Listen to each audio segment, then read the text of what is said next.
Protocole de Toronto est un livre de Serge Monast, publié en 1995, qui prétend dévoiler les agissements d'un groupe maçonnique secret, nommé les 666, qui se réunirait tous les 18 ans et qui chercherait à instaurer un nouvel ordre mondial. Serge Monast était un journaliste d'enquête qui s'était spécialisé dans tout ce qui touche aux sociétés secrètes, et ce livre fut son dernier puisqu'il est mort dans l'année qui a suivi sa publication, d'une mort a priori naturelle. Le nom de ce groupe secret, les 666, est en lien avec leur composition puisqu'à la tête de ce groupe, on retrouverait les dirigeants des 6 banques, des 6 entreprises énergétiques et des 6 entreprises agroalimentaires les plus puissantes. Le titre du livre fait directement référence à leur réunion de 1967 qui s'est déroulée à Toronto. Ce livre en tant que tel serait une retranscription de documents privés dont Serge Monast aurait eu accès et qui expliquerait que les francs-maçons cherchent à prendre le contrôle du monde et qu'à cette fin, ils chercheraient à instaurer une anarchie mondiale de manière à détruire les États et les frontières et ainsi regrouper l'intégralité des citoyens sous un nouveau pouvoir dont ils auraient la totale mainmise. Toutefois, arriver à conquérir le monde et sa diversité n'étant pas une tâche facile, ils auraient donc mis en place un protocole sur le long terme constitué d'une série d'étapes pour que les citoyens du monde acceptent docilement cette nouvelle domination.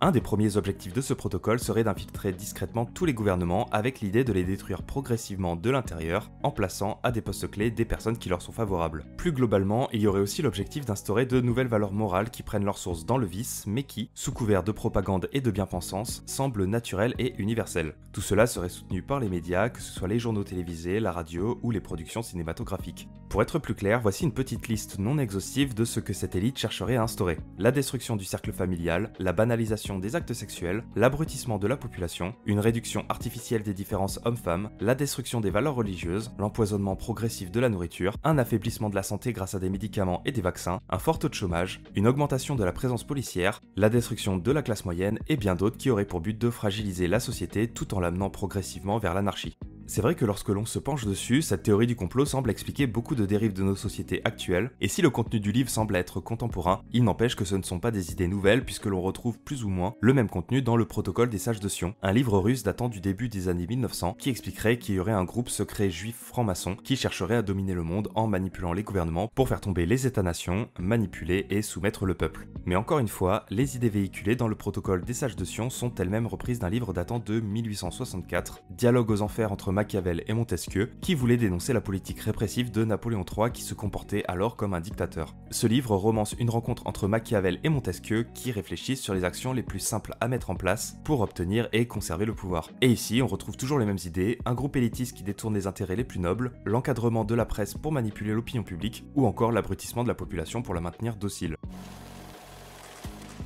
Le 29 juin 1957, des gardes-côtes américains ont découvert une caisse flottant dans l'océan Atlantique à proximité de la ville de Allendale, en Floride. Cette caisse était estampillée propriété de l'URSS et semble avoir été envoyée de la ville de Leningrad en Russie à destination de l'Institut des ressources minérales de Cuba. Ce qui est étrange dans ce colis, c'est qu'il contenait 7 ballons jaunes gonflés, fermés par des cordons de caoutchouc noir. Le document d'envoi contenu dans ce colis indique un poids de 50 kg, alors que le poids mesuré de la caisse et de son contenu n'a été que de 14 kg. Et au vu de l'état de dégradation de la caisse, il a été estimé qu'elle a dérivé en mer pendant à peu près 2 mois. 2 jours plus tard, une caisse similaire a été découverte à 217 km au sud de Marathon, qui est une île au sud de la Floride. Sauf que cette fois-ci, la caisse était vide. Et c'est tout ce que l'on sait à ce sujet. On ne sait pas vraiment qui a envoyé ce colis, pourquoi il a été perdu, ni quel était son but. Du coup, il y a plusieurs théories sur ces ballons jaunes, mais il est fort probable que l'on ne résolve jamais ce mystère. Au début, il y a eu la croyance que ces ballons contenaient un air empoisonné, mais après analyse, l'air était banal. Il y a aussi eu la possibilité que ce soit une blague, ce qui reste possible, mais il y a toujours la question de pourquoi faire autant d'efforts pour quelque chose qui avait de grandes chances de ne jamais être découvert.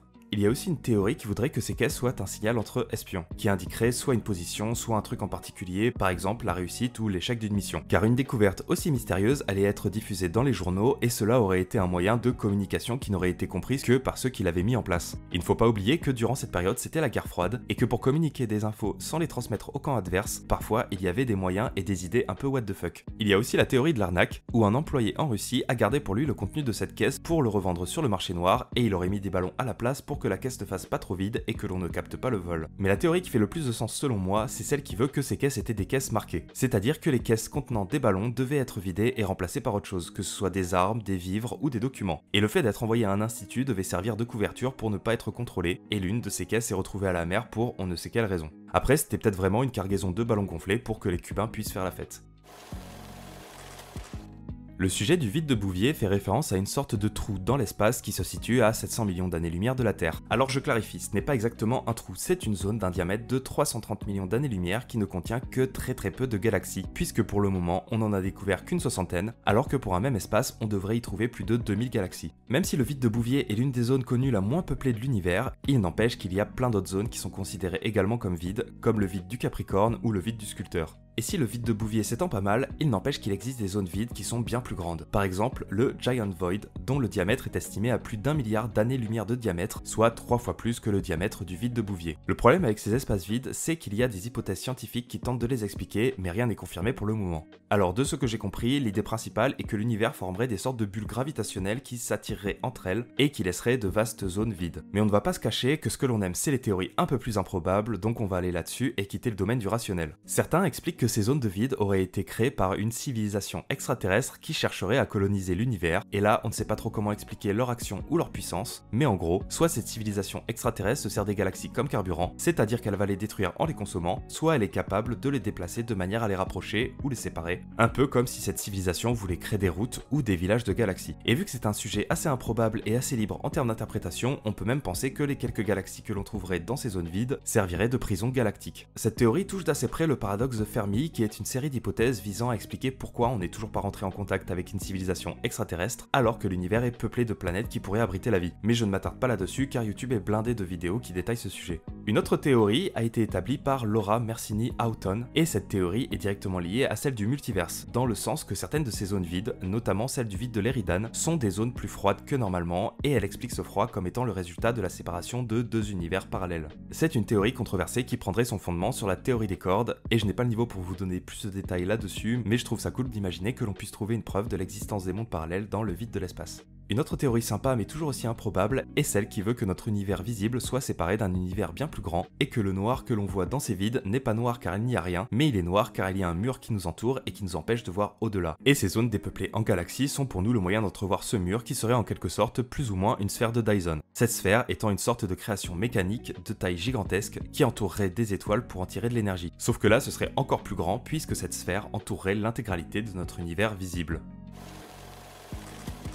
John Fitzgerald Kennedy était le 35e président des États-Unis, et lors de son apparition en public dans un cortège à Dallas, il se fait abattre d'une balle dans la tête par Lee Harvey Oswald, un ancien marine qui s'était placé au 5e étage du Texas School Book Depository avec son fusil à lunettes. Le problème avec cette version des faits est qu'il y a beaucoup de choses qui sont floues ou incohérentes, ce qui a mené à de nombreuses théories et conspirations sur l'identité du véritable auteur de ce meurtre. Les théories autour de l'assassinat de Kennedy est un sujet bien trop vaste pour cette vidéo, puisque si l'on regroupe toutes les théories, on obtient une liste de 82 personnes qui pourraient être le tueur, ou tout du moins le commanditaire, ainsi que 214 potentiels complices. Dans cette liste, on y retrouve des membres de la CIA, du FBI, de la mafia, des cartels mexicains, des millionnaires du pétrole, car Kennedy souhaitait mettre en place une fiscalité qui allait leur être défavorable, Lyndon B. Johnson, le vice-président de l'époque et celui qui est devenu président après Kennedy, Jimmy Hoffa, un syndicaliste mafieux qui n'arrivait pas à corrompre Kennedy, et la liste est si exhaustive que même 3 clochards qui étaient dans le coin mais qui sont soupçonnés d'être des agents gouvernementaux sous couverture font partie des potentiels complices de cet assassinat. Face à tout ça, il est donc normal que William Greer, le chauffeur de JFK, soit lui aussi dans la sauce. William Greer était un Irlandais qui avait émigré lors de ses 20 ans en Amérique, et lors de la Seconde Guerre mondiale, il s'était enrôlé dans la marine américaine. Après la guerre, il rentre dans les services secrets américains et il devient le chauffeur de Truman, Eisenhower et Kennedy. Alors qu'il est censé être un agent chevronné, lors du jour du meurtre, il aurait eu un comportement inhabituel. Il roulait anormalement lentement et après le premier des 3 tirs qui visaient Kennedy, il se serait retourné vers le président et il n'aurait accéléré qu'une fois qu'il aurait vu le président mort. Alors que dans telle situation, le protocole exige de se mettre à accélérer directement et à zigzaguer. La raison qui aurait amené William Greer à faciliter l'assassinat du président est que du fait de ses origines irlandaises, il aurait été protestant et qu'il ne validait pas du tout les croyances catholiques de Kennedy, ce qui est selon moi assez faible comme motif, mais il pourrait y avoir des raisons cachées. La fracturation hydraulique est un système qui a pour but d'envoyer un fluide composé d'eau, de sable et d'additifs chimiques dans des micro-fissures de roches souterraines de manière à élargir les fissures et ainsi pouvoir récolter des hydrocarbures, notamment du gaz de schiste. Cette technique d'extraction est pas mal controversée puisque cela va avoir un impact environnemental assez négatif car en plus de consommer énormément d'eau, il va y avoir des fuites de gaz à l'air libre, ce qui va augmenter l'effet de serre et il y a aussi un risque de polluer le sol et les nappes phréatiques aux alentours puisque les eaux rejetées par les forages de gaz de schiste sont radioactives avec des taux qui parfois dépassent 1000 fois la limite autorisée. C'est pour toutes ces raisons que la fracturation hydraulique est interdite en France depuis 2011, malgré le fait que notre sol français soit riche de ce gaz, mais il n'empêche que c'est une technique d'extraction qui continue d'être utilisée dans plein de pays, notamment aux États-Unis. Le problème est qu'il y a de nombreux soucis de santé, comme des cancers ou des problèmes respiratoires qui sont soupçonnés d'être liés à cette technique d'exploitation, et parfois le lien de causalité entre la mort des personnes et leur proximité avec une zone de fracturation hydraulique est difficile à prouver. Mais au-delà de la simple pollution environnementale, il y a l'idée d'un lobby particulièrement fort qui aurait pour but d'influencer les politiques de manière à continuer la récolte de ces hydrocarbures coûte que coûte, et ça irait des pots de vin à des municipalités pour les forcer à accepter des exploitations malgré leur proximité avec des habitations, et ça irait jusqu'à des assassinats ciblés de certains hommes politiques qui seraient favorables à l'interdiction de ces exploitations. Bref, ce sujet parle d'un cartel énergétique mondial supposé qui n'hésiterait pas à faire couler le sang pour continuer d'exploiter des hydrocarbures qui tuent progressivement les populations aux alentours.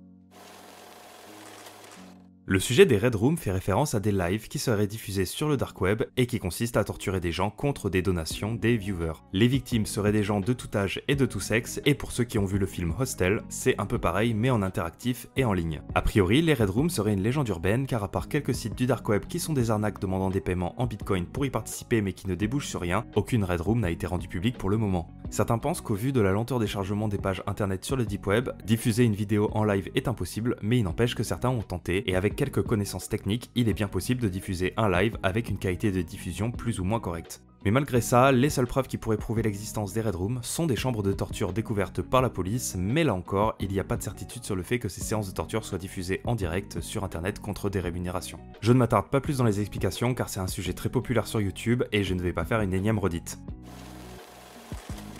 Après avoir vu au début de ce tiers que potentiellement les rochers sont une espèce vivante, je pense que la recherche d'une intelligence chez les plantes ne choquera personne. Surtout qu'il y a plusieurs études scientifiques qui tendent à prouver que les plantes sont bien plus conscientes que l'on pourrait le croire. Les premières études sur les plantes ont été effectuées au début du XXe siècle par Jagadish Chandra Bose, qui a découvert la présence d'un signal électrique chez les tournesols et chez une espèce de mimosa en cas de toucher, de blessure ou en cas d'exposition à des produits chimiques comme du poison ou des anesthésiants. Bose a aussi cherché à démontrer que la croissance des plantes pouvait être influencée par la diffusion de certains styles de musique, et il a fini par écrire un livre où il développe son point de vue qui était que les plantes pouvaient ressentir de la douleur ainsi que de l'affection. Mais pour que les recherches sur ce sujet soient continuées, il faudra attendre les années 60 où Cliff Baxter, un membre de la CIA, spécialiste des interrogatoires, a décidé de tester le polygraphe, c'est-à-dire le détecteur de mensonges, sur des plantes pour voir leur réaction. Les résultats qu'il va obtenir sont plus que controversés puisque la communauté scientifique va rejeter toutes ces publications du fait que les signaux électriques envoyés par les plantes sont considérés comme aléatoires, mais surtout parce que aucun scientifique n'a réussi à reproduire ces résultats.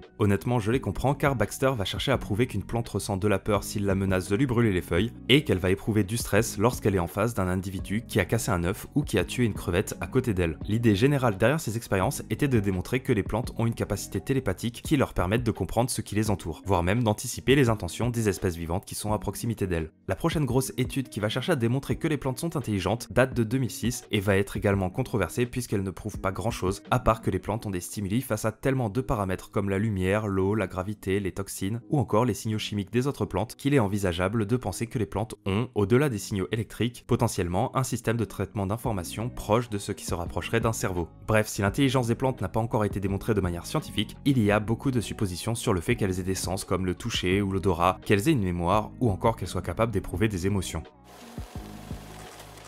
La théorie du Last Thursdayism, en français la théorie du jeudi dernier, part du principe que tout dans l'univers, que ce soit le monde, les personnes, mais également vos expériences ou vos souvenirs, tout est apparu jeudi dernier. Le passé ne serait donc qu'une illusion, et plus précisément une illusion créée par Dieu. Par rapport au contenu de cette théorie, il n'y a pas vraiment plus de choses à dire. Par contre, le contexte de l'apparition du Last Thursdayism est assez intéressant. En 1857, Philip Henry Goose, un biologiste anglais, publie Omphalos, un livre qui cherche à trouver une solution à un vide qui pose problème dans la théorie créationniste. Pour expliquer brièvement le créationnisme, c'est l'idée que tous les écrits de la Bible sont vrais et que Dieu a créé l'univers il y a 6000 ans. Les animaux et les hommes tels qu'on les connaît ne seraient donc pas le fruit d'une évolution naturelle des espèces depuis des millions d'années, mais ce serait le fruit de la création de Dieu qui les a designés de cette manière et qui les a mis sur Terre tels quels il y a 6000 ans. Le problème que Goose cherche à résoudre est que si l'univers est apparu il y a 6000 ans, pourquoi est-ce que l'on trouve des choses, que ce soit des fossiles d'animaux ou des structures archéologiques qui semblent être apparues il y a plus de 6000 ans? Dans son livre, il explique alors que Dieu, lorsqu'il a créé le monde, a décidé de laisser croire que le monde était bien plus ancien, même si ce n'était pas le cas. Pour illustrer ce principe, Goose prend l'exemple d'Adam et Ève. Vu que ce sont les premiers humains et qu'ils ont été façonnés par Dieu et non par le ventre d'une femme, ils ne sont pas censés avoir de nombril. Toutefois, Dieu aurait décidé de leur mettre quand même un nombril pour laisser croire croire que Adam et Ève n'étaient pas les premiers de leur lignée. Selon cette logique, les dinosaures par exemple n'auraient pas vécu sur Terre, mais Dieu aurait enfoui dans la Terre leur squelette pour laisser croire qu'ils auraient existé dans le passé.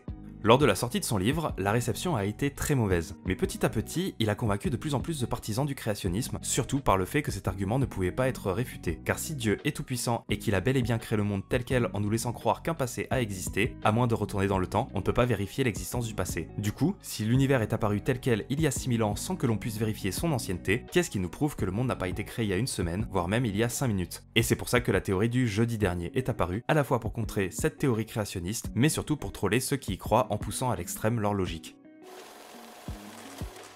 L'île Bouvet est une île volcanique perdue au milieu de l'océan Atlantique qui, en plus d'être loin de toute civilisation, est quasiment inhabitable du fait de son climat extrêmement froid et de sa surface montagneuse. Au niveau historique, cette île avait été découverte par le français Jean-Baptiste Lozier-Bouvet le 1er juin 1739, sauf qu'elle est devenue un territoire de la Norvège en 1927, après qu'un équipage norvégien ait décidé d'y séjourner pendant un mois, histoire de prouver qu'il était possible d'y habiter et que de fait cette île pouvait être colonisée. Là où le mystère de ce sujet prend forme vient du fait qu'une expédition sud-africaine avait été entreprise en 1964, dont l'objectif était d'étudier cette île avec l'espoir d'y installer une station météo. Le 2 avril 1964, alors que l'équipage faisait le tour de l'île, ils sont tombés sur un canot de sauvetage abandonné. Forcément, ils ont cru à un naufrage, mais en parcourant l'île, ils n'ont trouvé aucune trace de potentiel rescapé, ni aucun signe de campement. Il faut savoir que l'île de Bouvet fait partie de l'une des îles les plus isolées du monde, car la terre la plus proche se situe à 1696 km de distance, et bien évidemment, aucune route commerciale ne passe à proximité. Donc a priori, rien n'explique la présence d'un canot de sauvetage dans le coin, surtout que les quelques expéditions qui sont faites dans la zone sont assez documentées. Le canot ne portait aucune mention, ce qui n'aide pas à comprendre son origine, et les quelques objets trouvés à proximité, comme un fût de 200 litres ou un réservoir de flottabilité éventré, ne donnaient pas plus d'indices. Bref, des théories sont apparues pour essayer de comprendre l'histoire derrière ce canot. La première théorie est sans doute la plus simple, le canot était attaché à un bateau, mais de fortes vagues l'ont détaché et les courants maritimes l'ont amené jusqu'à l'île Bouvet. Il y a l'idée que ce canot ne transportait personne, car en cas de naufrage dans une zone hostile,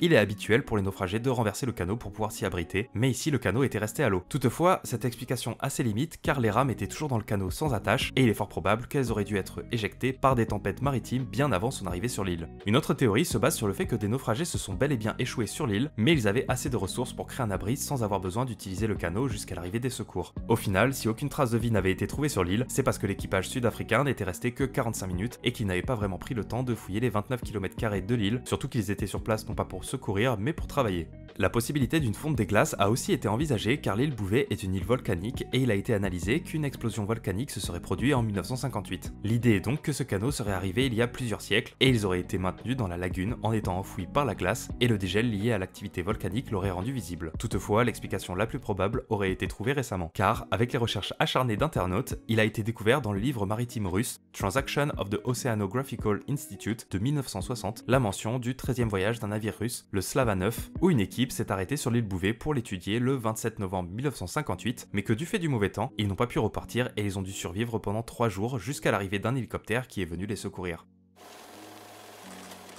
Ce sujet possède 2 volets. Le premier se base sur l'origine et sur la composition du pétrole, et je vais essayer de faire au plus simple, mais vous allez voir, on va vite dériver vers une théorie du complot. Le pétrole que l'on utilise aujourd'hui a été produit entre 20 et 350 millions d'années avant notre ère, et il est le résultat de la décomposition d'organismes marins, surtout des planctons, qui se sont retrouvés emprisonnés au fond des océans et des lacs, et qui se sont désagrégés en hydrocarbures. C'est pour cela que l'on parle d'énergie fossile, car ce que l'on utilise pour faire tourner nos moteurs vient grossièrement de cadavres de poissons qui ont fermenté pendant des millions d'années. Lors de la découverte du pétrole, au milieu du XVIe siècle, on ne savait pas trop comment le pétrole avait pu apparaître. Et si en 1757, Mikhail Lomonosov formule l'hypothèse que le pétrole vient de détritus biologiques, sa théorie est rejetée dans les années 1800 par Alexander von Humboldt et Gay-Lussac qui pensent, eux, que le pétrole serait en réalité un matériau primordial qui viendrait des profondeurs de la Terre, un peu comme le magma qui compose le manteau terrestre. Ce pétrole supposé a été nommé le pétrole abiotique et il serait apparu lors de la formation de la Terre. L'avenir a donné raison à Lomonosov, mais l'idée de la présence de pétrole abiotique n'a pas été écartée pour autant, et l'étude de cette piste a été reprise par l'Union soviétique vers 1950, notamment avec Nikolai Kudryavtsev. Bref, je vous l'affiche. Toutefois, si leur recherche sur le pétrole abiotique n'a rien donné, il a été trouvé des traces de formation abiotique de méthane et de gaz hydrocarboné dans les profondeurs terrestres. Même si, vu que c'est 0,02%, ce n'est que des traces minuscules par rapport aux échantillons testés. Le truc, c'est que le gaz est plus ou moins un dérivé du pétrole, dans le sens que les gisements de pétrole peuvent être déplacés au gré des mouvements des plaques tectoniques, ce qui peut transformer les gisements de pétrole en gisements de gaz. Bon, ici c'est une simplification outrancière, mais clairement j'ai pas le niveau pour vous donner les détails techniques. Du coup, même si aucune trace de pétrole abiotique n'a été découverte à l'heure actuelle, et qu'avec le temps cette hypothèse scientifique devient de plus en plus improbable, il y a toujours des partisans qui soutiennent cette théorie. Et c'est là que l'on bascule dans une théorie du complot, car vu que le pétrole est l'un des piliers de notre économie mondiale, il y aurait un intérêt à avoir la main mise dessus. L'idée sous-jacente de cette théorie veut qu'il y ait des quantités de pétrole abiotique quasi infinies dans les profondeurs de la Terre, mais qu'une élite financière nous cache cette ressource illimitée, de manière à pouvoir contrôler énergétiquement le monde et augmenter artificiellement les prix, tout en nous faisant croire que les énergies fossiles sont en train de se raréfier. Pour appuyer cette théorie, certains ont essayé d'analyser les rendements de pétrole, et il y a un certain nombre de gisements qui devraient être à sec depuis des années, mais qui continuent à produire du pétrole, voire même qui ont augmenté leur rendement. Et il y a des rumeurs comme quoi certains scientifiques ont analysé ces gisements quasi infinis, et qu'ils auraient daté le pétrole produit comme étant antérieur aux dates attendues pour un gisement de pétrole classique. Ce sujet concerne un extraterrestre qui aurait contacté les humains en passant par le board paranormal de 4chan. Le 22 septembre 2017, le message suivant est posté. Bonjour, je suis Mysiam de Varne, mon étoile maison. J'ai un vaisseau spatial qui peut voyager à travers l'espace en quelques heures, mais qui nécessite un carburant spécial qui est rare. J'ai épuisé ce carburant en arrivant à côté de votre planète XFC 0422 et je ne peux plus voyager à grande vitesse. Je ne peux que parcourir votre planète en quelques minutes, mais cette vitesse n'est pas suffisante pour rejoindre mon étoile maison. Je suis bloqué ici jusqu'à ce qu'une équipe me trouve. Pendant ce temps, je prouverai que je suis Mysiam en postant des photos de votre planète. Donnez-moi des coordonnées et je volerai jusqu'à celle-ci pour y prendre une photo. Comme on le sait, 4chan est rempli de trolls, donc il était fort probable que ce ne soit pas un vrai extraterrestre, mais les participants de cette discussion ont quand même joué le jeu en posant des questions auxquelles Mysiam a répondu. Au début, les discussions partent dans tous les sens avec des sujets qui tournent autour d'œufs, de sexe, de pénis ou de poulet. Le tout étant assez RP et Mysiam répond comme un extraterrestre qui apprendrait nos us et coutumes. Il va même y avoir des discussions un peu plus profondes du genre comment Mysiam appréhende la conscience ou est-ce que les religions existent.